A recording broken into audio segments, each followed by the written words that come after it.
नमस्कार, बहुत बहुत स्वागत है आपका हमारे इस विशेष कार्यक्रम संसद के समक्ष मुद्दे में। मैं हूं निखिल सिंह और संसद का शीतकालीन सत्र 1 दिसंबर से 19 दिसंबर तक चलेगा। कुल 15 बैठकें होंगी और सरकार इस दौरान लगभग 10 नए विधेयक लाने की तैयारी में है, ऐसी बात सामने आई है। माना यह जा रहा है कि इनमें निजी क्षेत्र के लिए परमाणु ऊर्जा क्षेत्र खोलने, उच्च शिक्षा आयोग के गठन और कॉरपोरेट और कैपिटल मार्केट से जुड़े महत्वपूर्ण कानूनों में संशोधन जैसे बड़े कदम शामिल हो सकते हैं। लेकिन सत्र सिर्फ विधायी एजेंडे तक सीमित नहीं है। राजनीतिक तापमान पहले से ही चरम पर है। तृणमूल कांग्रेस, डीएमके और समाजवादी पार्टी ने मतदाता सूची के विशेष गहन पुनरीक्षण यानी एसआईआर का खुलकर विरोध किया है और लगातार यह विरोध सामने आया है। मॉनसून सत्र की तरह यह मुद्दा फिर से टकराव की वजह इस सत्र में भी बन सकता है।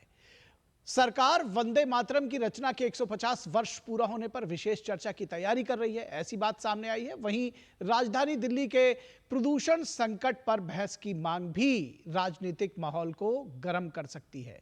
तो कुल मिलाकर यह सत्र विधायी एजेंडे बनाम विपक्षी तेवर और सरकार की विकास प्राथमिकताएं बनाम विपक्ष के सवाल के बीच जबरदस्त रणनीतिक टकराव वाला दिखाई दे रहा है। तो आज अपने इस कार्यक्रम के जरिए हम जानने की कोशिश करेंगे कि कौन से मुद्दे इस शीतकालीन सत्र पर सबसे अधिक हावी होंगे, कौन से मुद्दे छाए रहेंगे और सरकार और विपक्ष किस रणनीति के तहत मैदान में उतर रहे हैं और देश किन बहसों से प्रभावित हो सकता है। हमारे साथ मौजूद है विशेष मेहमान, उनसे हम आपका सबसे पहले परिचय करा दें अपने इस कार्यक्रम में। हमारे साथ सिद्धार्थ यादव, बीजेपी के प्रवक्ता, जुड़े हुए हैं। सिद्धार्थ जी, बहुत स्वागत है आपका। तहसीन पूनावाला, राजनीतिक विश्लेषक, हमारे साथ जुड़े हुए हैं। तहसीन जी, स्वागत है आपका। तहसीन जी कांग्रेस के विचारों के समर्थक माने जाते हैं, तो उम्मीद है कि वो उनका पक्ष भी रखेंगे। और साथ ही साथ निवान शर्मा, जो कि प्रवक्ता है आम आदमी पार्टी के, वो हमारे साथ जुड़े हुए हैं। निवान जी, बहुत स्वागत है आपका भी। तो चर्चा की शुरुआत करते हैं। सबसे पहले सत्ता पक्ष की बात करें। सबसे ज़्यादा जिम्मेदारी ऐसा माना जाता है कि सत्ता पक्ष की होती है। तो सिद्धार्थ यादव जी, आपसे अगर शुरू करें, क्या एजेंडा है इस बार के शीतकालीन सत्र में और जो 10 विधेयक जिनकी बात कही जा रही, क्या प्राथमिकताएं उसकी, किस तरह से उनको देखते हैं कि ये जो 10 विधेयक हैं वो इस सत्र की प्राथमिकता होंगे? निखिल जी, बहुत बहुत धन्यवाद मुझे अपने शो पे शामिल करने के लिए।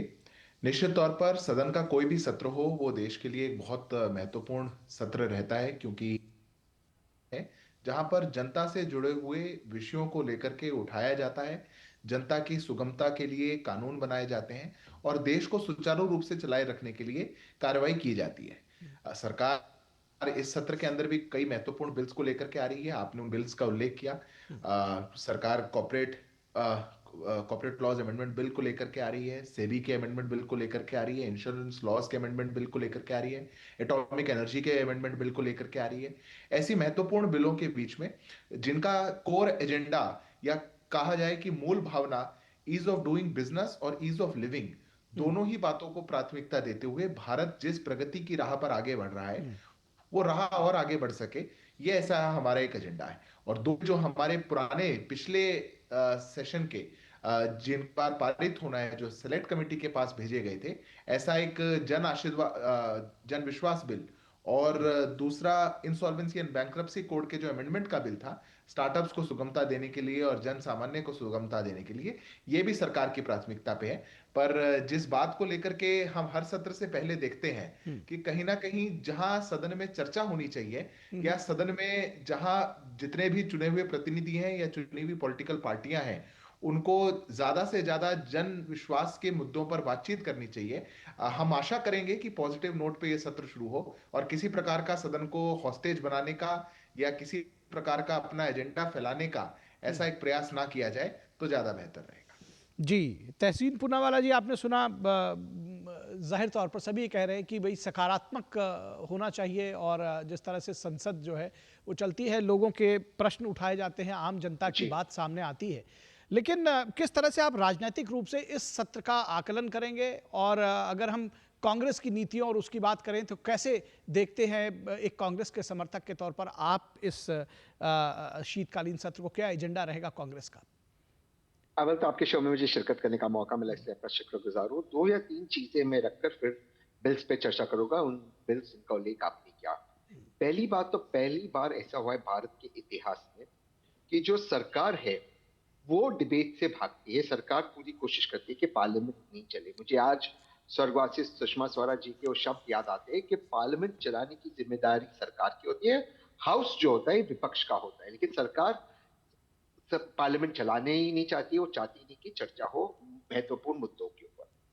मुझे लगता है जो 2 या 3 बहुत महत्वपूर्ण मुद्दे हैं और फिर जो बिल्स आए उन पर मैं बात करूं। एक है कि हाई इन्फ्लेशन, जो सीएमआई का डेटा ने बताया कि इन्फ्लेशन ऑलमोस्ट अर्बन इंडिया में 20% है। सेकेंड जो बहुत ही जरूरी है कि जब इन्फ्लेशन दिखा रहा है कि 0% है, तब फूड इन्फ्लेशन 7% हो चुका है। तो ये दो मुद्दों पर, और आईएमएफ ने कहा है कि जो हमारा भारत का डेटा है वो पूरी तरह से रिलायबल नहीं है, सी कैटेगरी में क्या है, पहली बार भारत के इतिहास में। मुझे लगता है इस पर चर्चा करना बहुत ज्यादा जरूरी है, इकोनॉमिक फ्यूचर और इकोनॉमिक आउटलुक को लेकर। दूसरी चीज जो मैं समझना बहुत जरूरी है वो है नॉर्थ इंडिया में और पूरे भारत में जो पोल्यूशन है। पोल्यूशन से सब लोग इस वक्त सांसें लेना मुश्किल हो रही है। कैंसर का एक पेंडेमिक है उत्तर भारत के अंदर, और वर्तमान प्रधानमंत्री ने एक भी सारे चीफ मिनिस्टर्स की मीटिंग बुलाकर उसमें कोई बातचीत नहीं की। मुझे लगता है पार्लियामेंट में उसके ऊपर बातचीत होनी चाहिए और एसआईआर पर बातचीत होनी चाहिए, जिस तरह से इलेक्शन कमीशन का रवैया रहा है। जो बिल्स की बात की है और जिक्र किया आपने, स्पेशली एटॉमिक बिल जो लाने की बात होगी, क्योंकि इसके ऊपर जो मेन मुद्दा है कि एटॉमिक पावर एनर्जी हमारे बढ़ाना है, और मैं एटॉमिक एनर्जी का समर्थक हूं। लेकिन इसके अंदर एक मैच्योर डिबेट, सरकार एक रोड मैप बताए, एनवायरमेंट कंसर्न्स को एड्रेस करे, सिक्योरिटी कंसर्न्स को एड्रेस करे। मुझे लगता है ये बहुत ही जरूरी है कि इस पर जो चर्चा हो वो एक मैच्योर चर्चा हो, ताकि हम इस चीज पर बात कर सकें। दूसरी चीज जो इंश्योरेंस लॉ अमेंडमेंट बिल 2025 के ऊपर बात कर रहे हैं, जहां 100% एफडीआई इंश्योरेंस सेक्टर में लाना चाहते हैं, इससे बाकी हमारी कंपनीज पे क्या इफेक्ट होगा, खास करके एलआईसी और बाकी पीएसयू कंपनीज में, उस पर एक चर्चा हो। वहां पर जो लोगों की सेविंग्स है उस पर एक चर्चा, एक इकोनॉमिक रोड मैप से होना बहुत जरूरी है। और नेशनल हाईवेज अमेंडमेंट और corporate laws and security market का जो बिल है उस पर भी मैं चाहता हूं कि विस्तार से चर्चा हो। सरकार क्या करती है? सरकार चर्चा नहीं चाहती। सरकार क्या करती है? डिस्टर्ब करती है, हाउस को चलने नहीं देती। विपक्ष के लोग जब बोलते हैं तब वहां पे हस्तक्षेप करते, कैमरा हटाने का काम किया जाता है और एक अच्छी डिबेट होती है पार्लियामेंट के अंदर। ये हमारी शिकायत है वर्तमान सरकार से। ठीक है, इस पर जवाब हम सिद्धार्थ यादव से लेंगे। सिद्धार्थ जी, आप अपने पॉइंट्स तैयार रखिएगा, लेकिन उससे पहले हम थोड़ा चाहेंगे कि निवान शर्मा जी को भी हम डिबेट पे एक बार ले आएं। उसके बाद निवान शर्मा जी, किस तरह से देखते हैं इस सत्र को? क्या एजेंडा आपका होगा? दिल्ली पोल्यूशन आपके लिए एक बड़ा एजेंडा है, कैसे देखते हैं इसको?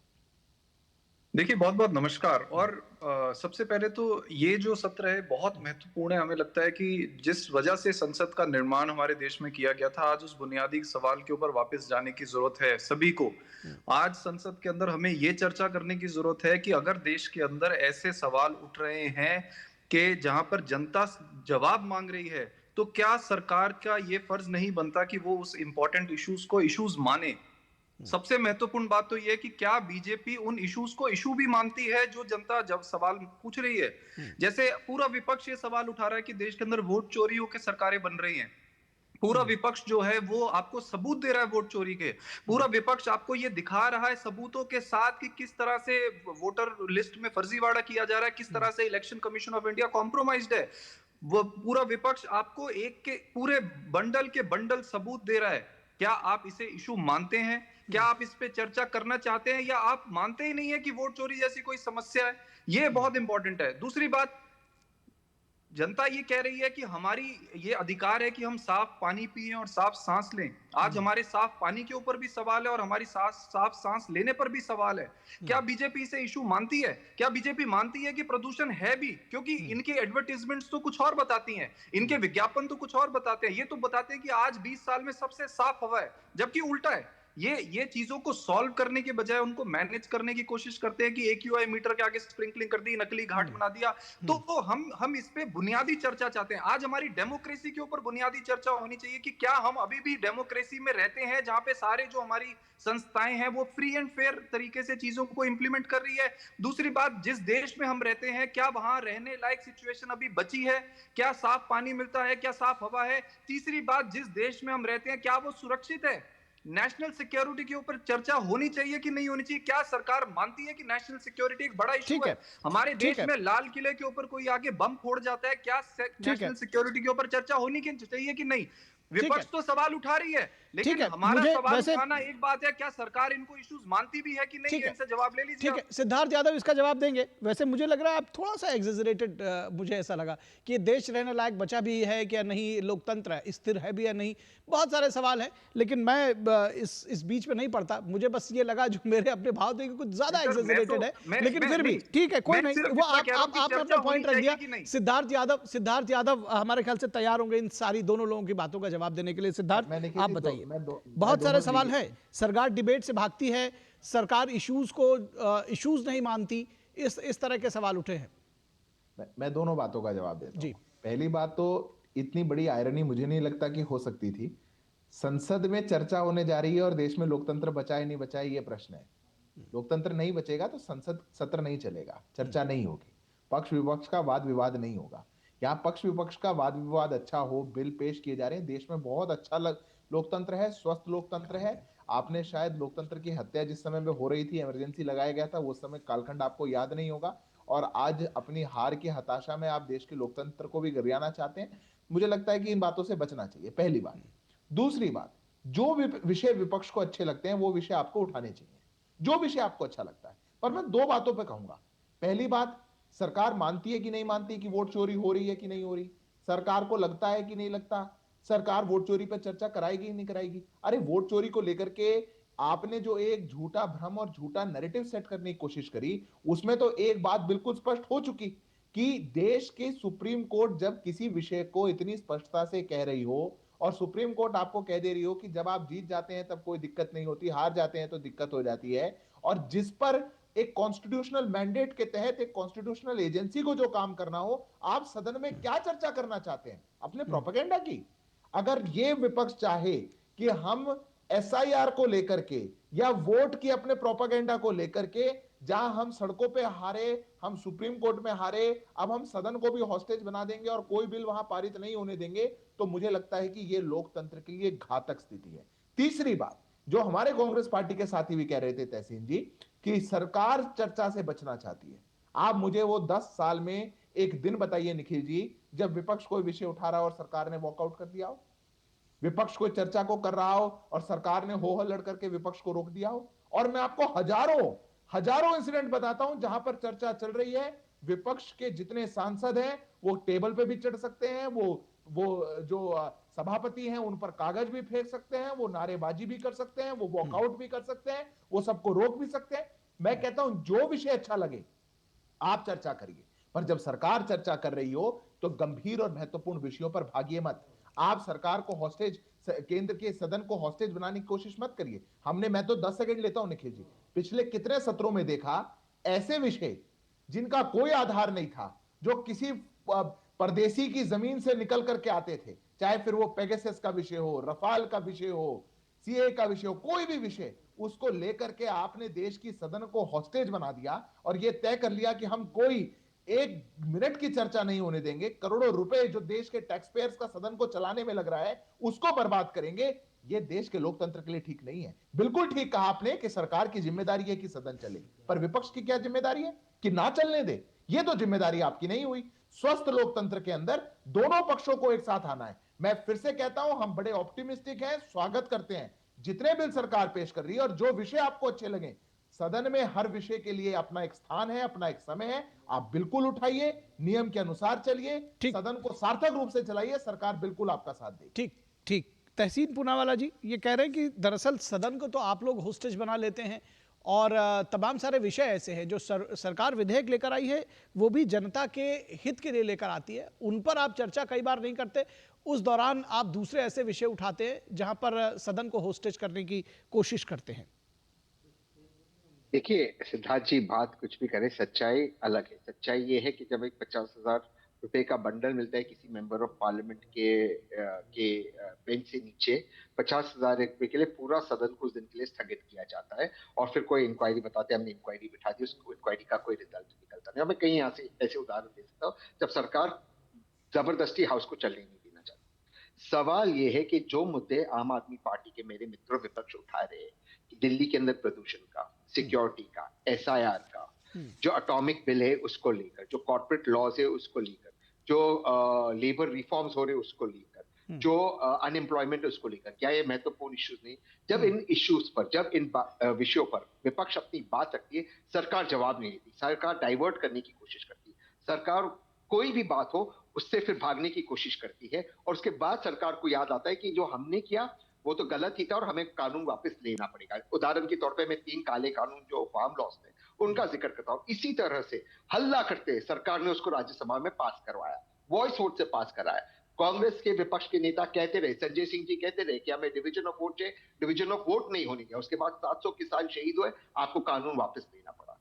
दिक्कत यह आती, सरकार बातचीत करना नहीं चाहती। बिजनेस एडवाइजरी काउंसिल पर जब बैठते सुबह एजेंडा नहीं बताते। आज भी आपने अपने ओपनिंग में कहा शायद ये चर्चा नहीं, हो अगर सकती, सदन शायद नहीं वो चलता चर्चा। है तहसीन जी, तो उसमें तो नुकसान सरकार का भी होता है, क्योंकि वो जैसे पिछले आप सत्र में देखिए 120 घंटे की बहस लोकसभा में होनी थी, 40 घंटे से भी कम हो पाई। तो बहुत सारे जो जो जो कामकाज है वो भी प्रभावित होते हैं। सरकार, ये मैं समझता हूं, या कोई भी चाहेगा कि कम से कम उन बिल्स के विषय में लोग जान पाए, उस पर बहस हो।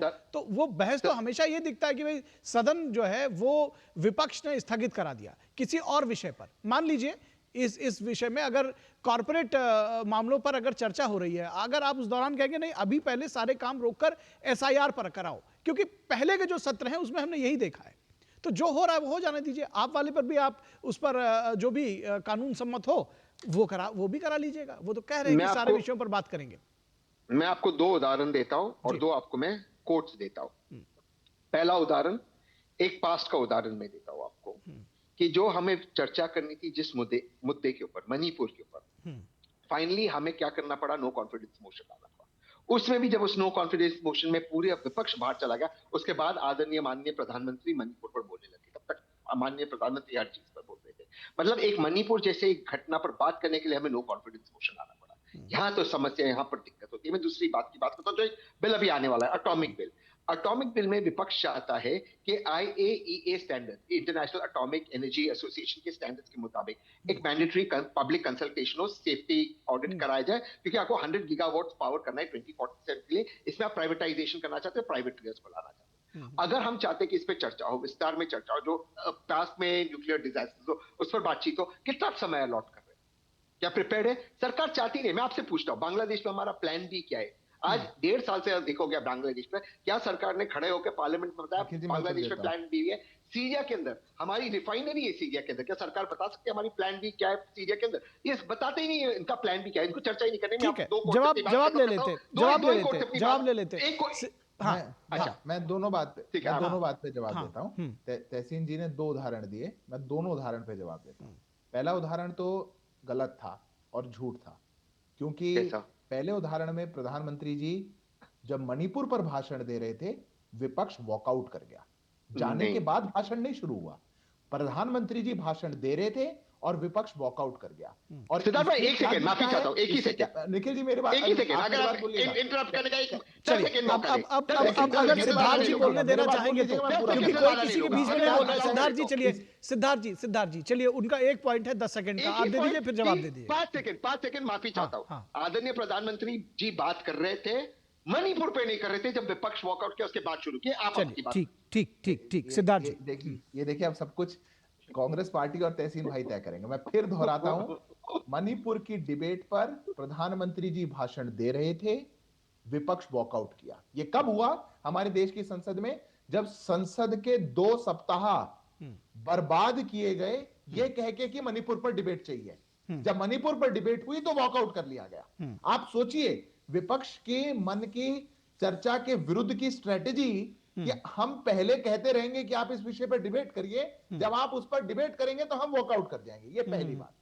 दूसरी बात, अभी आपने एटॉमिक एनर्जी बिल की बात करी। मैं कहता हूं आप एटॉमिक एनर्जी बिल पर जितनी चर्चा करना चाहे करिएगा, पर जब एटॉमिक एनर्जी बिल पर चर्चा हो रही होगी, आप सदन को यह मत कहिएगा कि हम एसआईआर पे ही चर्चा करेंगे। समस्या विपक्ष के साथ क्या है? आप सदन के किसी एक रूल को लेके आएंगे, आप कहेंगे रूल 367 के तहत हमको सस्पेंशन ऑफ बिजनेस चाहिए। जब तक हम जिस विषय को नहीं कह रहे उस पर चर्चा नहीं करेंगे, तब तक कोई चर्चा नहीं होगी। जबकि सरकार कह रही है रूल के तहत आप हर विषय को जैसा हमने सारे कॉमन मीटिंग में तय किया है, जितना समय एलोकेट किया जा रहा है उतना करिए। इसमें निखिल जी बहुत गहराई या इसमें कोई बहुत रॉकेट साइंस नहीं है जो समझ में नहीं आए। विपक्ष ने चूंकि ये तय कर लिया कि अगर सदन अच्छे से चलेगी, शायद अच्छे अच्छे बिल आएंगे, अच्छी अच्छी चर्चा होगी, तो सबका जवाब सुनना पड़ेगा। जवाब सुनना पड़ेगा तो सरकार का जो पक्ष है वो बड़ी क्लैरिटी के साथ जाएगा। अगर क्लैरिटी के साथ पक्ष चला गया तो हमारा प्रोपेगेंडा फेल हो जाएगा। नहीं तो मैं 20 सेकंड और ले रहा हूं, आप फिर निवान जी को दे दीजिएगा। ठीक है। जिस यूपीए का ट्रैक रिकॉर्ड ये हो जो 4 मिनट में एक बिल पास करते हो, वो सदन में चर्चा की बात कर रहे हैं। मैं उदाहरण दे देता हूं, Delhi special police establishment bill 2006 में 3 मिनट में पास हुआ। गवर्नमेंट सिक्योरिटी बिल 2006 में 14 मिनट में पास हुआ। नेशनल फार्मास्यूटिकल एजुकेशन बिल 2007 में 4 मिनट में पास हुआ। बैंकिंग रेगुलेशन अमेंडमेंट बिल, इतना बड़ा बिल 2007 में 5 मिनट में पास हुआ। Taxation law amendment bill 2 minute में पास हुआ। ये इन लोगों का ट्रैक रिकॉर्ड है, लंबी श्रृंखला है। 18 बिल 72 मिनट में पास करने वाली यूपीए की सरकारें और उनके गठबंधन के पार्टनर्स आज सदन में चर्चा सिखा रहे हैं कि चर्चा कैसे होनी निवान जी चाहिए। आ रहा हूं। मैं फिर दोहराता हूं, जितनी चर्चा आपको आवश्यक हो उतनी चर्चा आप करिएगा, पर चर्चा करिएगा, ना ही भागिएगा, ना ही वॉकआउट करिएगा, ना ही सदन को हॉस्टेज बनाइएगा, क्योंकि लोकतंत्र का यह मंदिर ये सबके लिए है, देश की जनता के लिए। ठीक है, निवान जी कुछ आप कहना चाह रहे हैं, लेकिन मैं चाहूंगा कि आप अपने जो बात कहेंगे उसमें ये भी जोड़िएगा कि ये सब जानना चाहते हैं कि क्या आम आदमी पार्टी सक्रिय विपक्ष की भूमिका अपने बाकी विपक्षियों के साथ मिलकर निभाएगी, या फिर से वो एकला चलो जो आपकी राजनीति है विपक्ष की अपनी वो भी दिखती रहेगी। और दूसरा सवाल आपसे कि आपको लगता है कि ये सत्र जो है कि केंद्र राज्य संबंधों के लिए भी एक महत्वपूर्ण सत्र साबित होने जा रहा है, एक परीक्षा के तौर पर मैं ऐसे समझूं? निवान जी देखिए बिल्कुल आम आदमी पार्टी तो हमेशा से ही मुद्दों के साथ खड़ी रही है। विपक्ष जो है उन मुद्दों के साथ खड़ा है। हम ये कह रहे हैं कि अभी आपने ये बताया कि जिस पे हम चर्चा कराना चाहेंगे आप उससे भागिएगा मत। तो मतलब ये तो सिद्धार्थ जी तो बहुत विद्वान व्यक्ति हैं, ये तो पहले डिसाइड हो जाता है कि पार्लियामेंट का बिजनेस क्या है, उसमें आज क्या क्या चर्चाएं होने वाली है। जब हम देखेंगे कि महत्वपूर्ण मुद्दों को समय दिया ही नहीं गया तो उसके ऊपर तो हम बोलेंगे। एक चीज ये, दूसरी चीज ये, मैं बहुत जिम्मेदारी से आपको ये कहना चाहता हूं कि जब भी विपक्ष जो है वो किसी महत्वपूर्ण मुद्दे पर चर्चा करना चाहती है और तरीके ढूंढते हैं चर्चा से भागने के, मैं सिर्फ उसमें छोटा सा एग्जांपल देना चाहता हूं। अभी सिद्धार्थ जी ने जो है वो सुप्रीम कोर्ट मानते क्या? अब तो सुप्रीम कोर्ट से भी आपको वो हार मिल गई, आप सुप्रीम कोर्ट को भी नहीं मानते। अगर इस देश में सुप्रीम कोर्ट को निर्णय को सबसे ज्यादा ऑर्डिनेंस लाके किसी ने पार्लियामेंट में पलटा है वो बीजेपी है। उसका सबसे बड़ा एग्जांपल है कि सुप्रीम कोर्ट का निर्णय था कि दिल्ली के अंदर सारे। आपकी ऑडियो में कुछ प्रॉब्लम आ रही है निवान जी, एक बार चेक करिए अपने अपरेटस। आप सुन सकते हैं मुझे? जी हाँ, एक बार फिर से बोलिए। उनको पॉइंट में भी समस्या थी। कहना चाहता हूं कि इन्होंने कहा कि हम सुप्रीम कोर्ट को भी नहीं मानते। मैं तो आपको एग्जांपल देता हूं कि कैसे देश के अंदर अगर सुप्रीम कोर्ट का अपमान किसी ने सबसे ज्यादा ऑर्डिनेंसेस लाके किया है वो बीजेपी है। इसमें सबसे बड़ा एग्जांपल है कि सुप्रीम कोर्ट का निर्णय था कि दिल्ली के अंदर सारी शक्तियां जो हैं वो मुख्यमंत्री की होंगी, चुनी हुई सरकार की होंगी। जो कुछ संविधान सम्मत है वो तो संविधान के तहत तो कर रहे हैं। बिल कौन लेकर आया? आपने कहा कि नहीं मानते, इसमें थोड़ा सा कंफ्यूजन हुआ। सिद्धार्थ जी इसका जवाब देंगे, लेकिन जो कुछ संविधान सम्मत है इसके पहले भी ऑर्डिनेंस लाए गए। कोई बीजेपी पहली ऐसी सरकार तो है नहीं जो ऑर्डिनेंस लेकर आ रही। सिद्धार्थ जी फिलहाल जो उनका जो मैं समझ गया आपका मैं आपके प्रश्न का मर्म समझ गया। आप कह रहे हैं कि भाई वो डिफाई करने का दूसरा तरीका है, एक तरीका आप ये कहना चाह रहे हैं ना कि वो ऑर्डिनेंस लाके डिफाई कर रहे हैं। 10 सेकंड में कंप्लीट कर रहा हूं। हाँ। मैं ये कहना चाहता हूं कि बीजेपी संसद को नहीं चलाना चाहती है, ये तानाशाही से चलाना चाहते हैं। आप बता दीजिए 10 साल में एम्प्लॉयमेंट पे कितनी चर्चा कराई इन्होंने, विमेन सेफ्टी पे कितनी चर्चा कराई, इन्फ्लेशन पे कितनी चर्चा कराई, पर कैपिटा इनकम पे कितनी चर्चा हुई, जीडीपी पे कितनी चर्चा हुई। आज हमारे देश में 80 करोड़ लोगों जवाब ले लेते हैं। दिया जा रहा है, कितनी चर्चा हुई, किसानों पे कितनी चर्चा हुई, कोई चर्चा करने में इंटरेस्टेड नहीं है। ये ऐसे ये अगर आप बताते तो मैं उनसे जरूर कहता कि 10 वर्ष का, पिछले 11 वर्ष का डेटा लेकर आए कि इन विषयों पर कितनी चर्चा हुई। फिलहाल सिद्धार्थ यादव जी जो अपनी स्मृति पर आधारित होगा वो बताएंगे, मुझे ऐसी उम्मीद है। निखिल जी चर्चा तो हमारे सामने है, किसानों के जितने बिल आए उसमें किसानों पर चर्चा हुई, रोजगार के जितने बिल आए, जितनी पॉलिसीज आई उसमें रोजगार पर चर्चा हुई। देश का कौन सा वो विषय है या कौन सा वो कानून जो 10 साल में बना जो संसद में आया जिस पर चर्चा नहीं हुई, ये पहली बात। दूसरी बात, सिर्फ कहने से नहीं होता, आप बैठ के कहिए। मैं इनसे प्रश्न पूछता हूं, आपके प्राइवेट आपके मेंबर्स हैं, चुने हुए प्रतिनिधि हैं, लोकसभा राज्यसभा दोनों में है। 0 आवर में और क्वेश्चन आवर में आपने कितने एम्प्लॉयमेंट पे बात करी, आपने कितने प्राइवेट मेंबर बिल लाए? 0 आवर को सस्पेंड करवा करके आप उसमें भी अपनी बात ना रखें। देखिए निखिल जी, सदन क्या है? सदन तो विपक्ष का वो माध्यम है जहां विपक्ष आकर के अपनी बात रख सके। आप वहां पे भी सदन को ना चलने दें, 0 आवर तक को ना चलने दें, जो आपका समय है, जहां पे सरकार तो कुछ कह नहीं रही, आप कहेंगे। जितना समय जिस पार्टी को उनके स्ट्रेंथ के हिसाब से एलोकेट होता है वो कोई नहीं छीनता, कोई नहीं लेता। इसलिए आप बैठ करके कहें कि सरकार नहीं चलने देना चाहती, मैं फिर से पूछ रहा हूं आपसे, वो बताइए जब सरकार ने वॉकआउट किया हो, वो समय बताइए जब सरकार ने निवान जी कुछ पॉइंट और रेज करना चाह रहे हैं, सरकार के मंत्री रोक रहे हो, कभी नहीं देखिए, हुआ।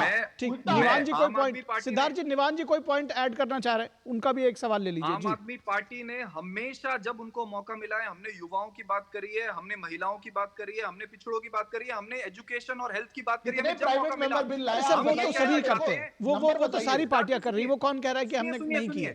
मेरी एक बात कंप्लीट कर रहा हूं। मैं ये कह रहा हूं कि बीजेपी जो है और आम आदमी पार्टी में फर्क क्या है? ये किसानों का बिल लाते हैं, किसानों से बिना पूछे, ये युवाओं का बिल लाते हैं, युवाओं से बिना पूछे, फिर युवाओं को मजदूर बना के इजराइल भेज देते हैं। उसके बाद ये महिलाओं के लिए बिल लाते हैं, महिलाओं से बिना पूछे, ये डॉक्टर्स का बिल लाते हैं, डॉक्टर से बिना पूछे। मुझे लग रहा है कि ये थोड़ी राजनीतिक चर्चा हो गई। हम संसद के समक्ष मुद्दों पर बात कर रहे थे।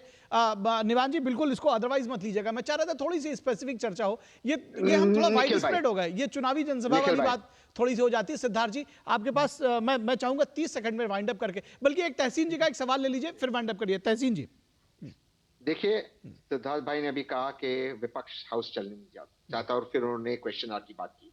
क्वेश्चन आवर पिछले विंटर सेशन में 19 दिन में से राज्यसभा में केवल 4 दिन चला और लोकसभा में मात्र 10 मिनट। निखिल जी, सरकार चलाने की जिम्मेदारी, हाउस चलाने की जिम्मेदारी सरकार की होती है, हाउस विपक्ष का होता है। ऐसा मैंने नहीं, आदरणीय सुषमा स्वराज जी ने कहा। ये लोग हाउस को भंग करते हैं, हमारे सवाल उठने नहीं देते। ठीक, जवाब ले लेते हैं। जवाब ठीक, सर समय आपका पॉइंट आ गया तहसीन जी। 17% बिल 5 मिनट से कम में पास किया।